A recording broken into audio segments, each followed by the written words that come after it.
Algunes de les vistes més espectaculars les han gravades aparells com estos, anomenats multicòpters, i que s'han vist amb freqüència a la platja mentre els mercants han estat encallats.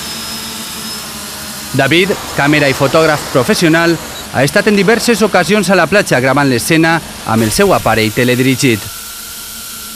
Aquestes imatges de barcos, tot i ser una catàstrofe, té una plàstica molt bona, que és la que hem tingut sempre des de menuts.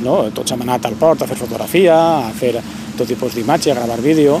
Els barcos són atractius i això s'ha notat així, al tindre-los tan a prop i en una circumstància tan fora de si, dins d'una platja, ha provocat que vinga moltíssima gent així.